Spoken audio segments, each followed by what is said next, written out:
Alright, my fellow fishermen, welcome back to another great video by your favorite Southwest Mississippi fishing team, the Southernhookers. Gonna try a little flounder fishing today, so I hope you guys are ready. I just want to start out by saying thanks to everyone for tuning in. Thanks for the support. Thanks for watching.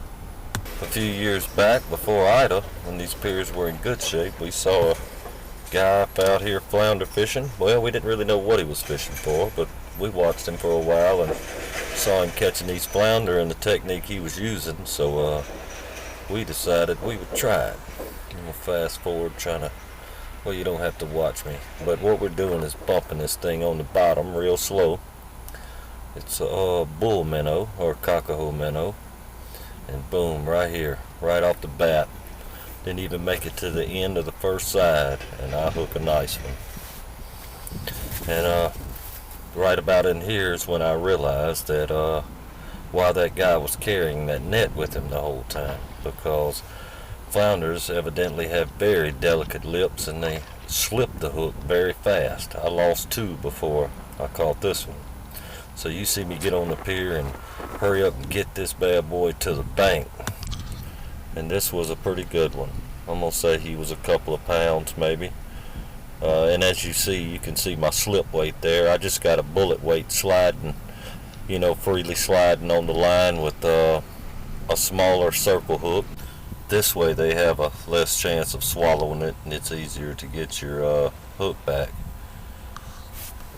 And if y'all haven't had a chance, please like and subscribe to my channel for more fishing videos and all types of videos, really. You never know what you're going to see. I missed a fish right there, but as you can see, I'm just easing that minnow down to the bottom and just bumping it along the bottom. Just real slow, taking nice short steps, trying not to make too much noise.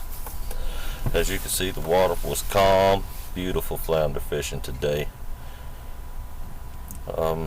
Right in here I hooked something, nice little fish, get him up to the pier, and turns out to be a toadfish or an oyster fish, I believe is the correct name of it. Ugly little sucker. They say they got poisonous barbs on them, so I try not to touch them too much, you know.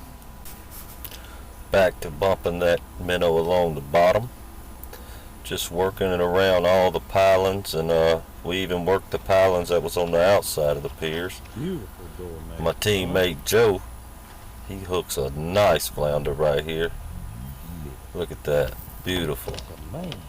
And see, we still do not have a net. We did not know. We had to watch a few videos after we went fishing to realize that you gotta take a net with you guys when you're flounder fishing, especially from a pier when you gotta bring them out of the water. So if you're going flounder fishing, please do not forget your net. You will need it, no matter what you think. Alright, this is a side-by-side, another Ida victim. Along with all these piers. These piers were beautiful a few years ago. We went fishing on them, and all the boards was on them. They all had handrails, if I believe. They were really nice. And that's me pointing out to my buddy Joe there that it is a side-by-side, because we really wouldn't show her. And in here I was getting bites, but my minnow wasn't making it all the way to the bottom, so it's like, you know, I'd say about 4 foot of water, and the minnow was making it about halfway through the water column.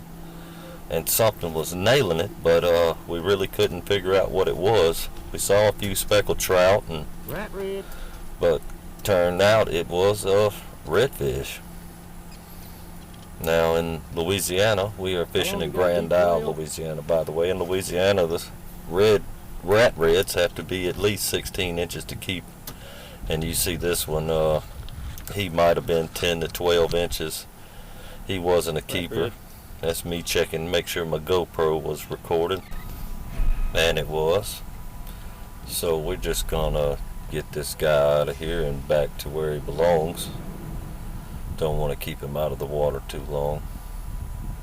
Beautiful little rat red though, can't complain about that.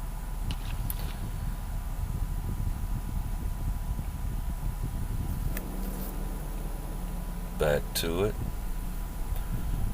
Just bumping that minnow along. Anything I can, any kind of obstruction or anything sticking out of the water, we just go straight to the bottom and just kind of bump that minnow around. No reeling, no casting. Right here, hook up on another one, fish on through the center of the pier. And I know you hear me talk about this net a lot, but this is why right here. You see, I'm just trying to get him off and gone. Lost him. We call that quick release where I'm from. We're gonna get right back on him. You can't let it get you down, but I can't emphasize enough, if you try this, bring a net. You're gonna need it. It is a must-have. Hooked up again. Another smaller little rat red. Taking my minnow for all it was worth. Get him off of there and get him back. I'd say he was about 9 to 10 inches. He was a little smaller. And while this is taking place, Joe is proceeding to tell me how big a round of a flounder he just missed in the same place that I caught that rig. Now I'm going to give you guys a different perspective on the camera view of what we're doing. This way you can see how slow I'm moving. Flounder fishing is not fast paced when you're doing it from a pier. You just move very slowly. Bringing that minnow about 2 or 3 inches up from the bottom and letting him drop back down, and that slip weight lets that minnow kind of swim off a little bit, and then when you pull back up on it, it sucks that minnow back down to the bottom to your weight, and it gives the effect of the minnow feeding off the bottom, so he looks natural, like a feeding minnow. And you're going to see me in just a second. I'm going to hook up to the good one, like right here. See, I got him, and I'm trying to keep him in the water. That way I didn't lose him. But as you can tell by that dance right there, I lost him. And they say that the flounder will settle back down right there where you miss him at. So I took a chance, put the minnow right back in the same hole where he came off the hook, and boom, fish on. Got him again. I'm just risking my luck this time, picking him on up and getting him out of here. Get him back up here on the bank where I feel safe. In case he does get off that hook, I can do my best to catch him before he flops back in that water. We done pretty good. I'd say within the 3 days of us fishing, we caught probably, I don't know, 10, 15 flounder. We'd catch about 3 or 4 a day, but as you see, we was on 2 piers. That's all we really fished.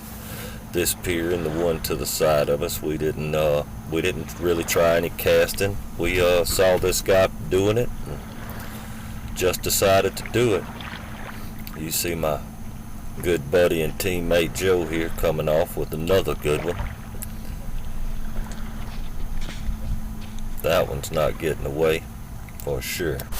Alright guys, that's it. Thanks for watching. Tune in.